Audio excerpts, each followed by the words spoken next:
frame rotation, a great way to make big swoopy designs with small pieces. So we've got the 60 gear here in the 60 frame, and this gear is going to stay still.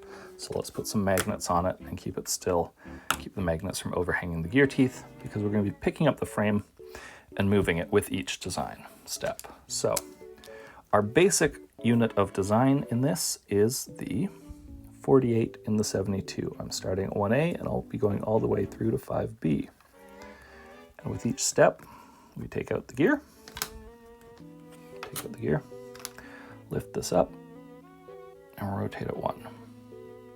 And the easy way to rotate it is you lift from the far side so that the teeth you're sort of looking at to count are just barely in contact. Then you can step over, so you've got one tooth you're line marking on, and then rotate just enough that it slots in, and then the rest of the thing will slot in with it.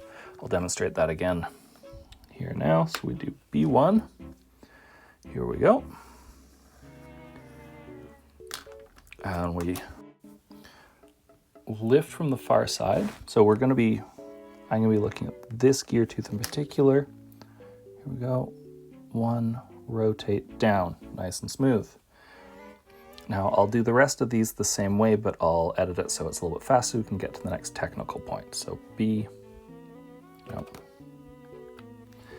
A2. B2. A3. B3.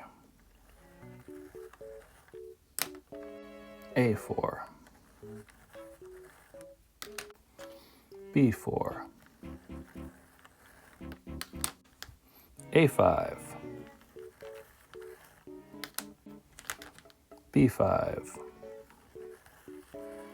Okay, so that's this bit of the design done. And as you can see, it's got a nice arc and a swoop and a shape to it. And you could really spice that up in a lot of ways by changing the step size, or by, instead of indexing to this one mark every time you picked a new design, you moved over one more, or using different colors. There's a lot of options. We're doing something simple.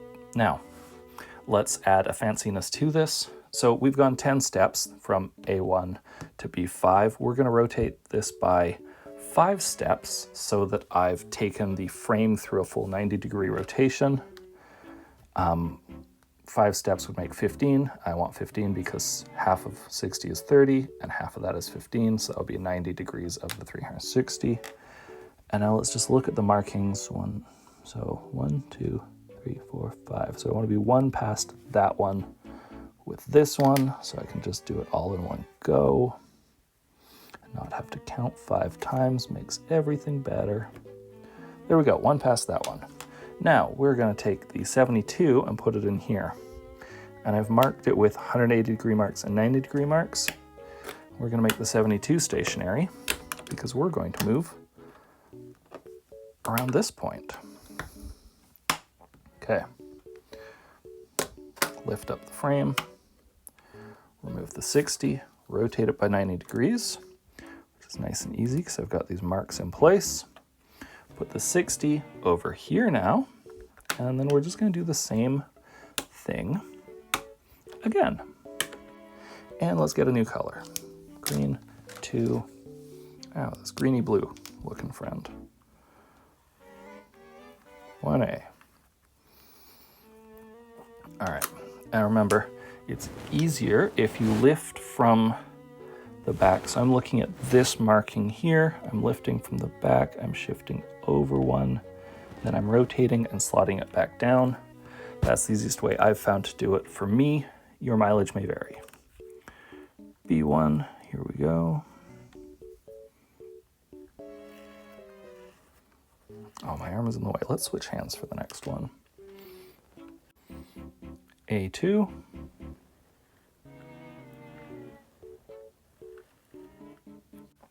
B2.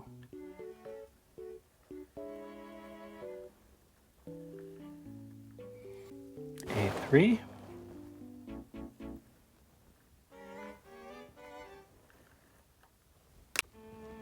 B3.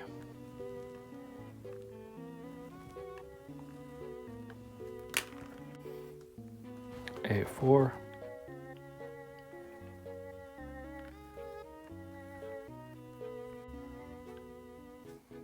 B4,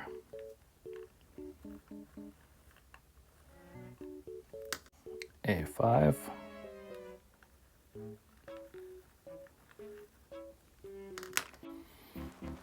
B5.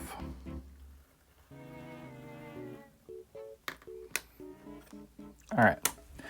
And so the biggest vulnerability of this whole design is accidentally twisting this and shifting the 60, which is why I've been so careful.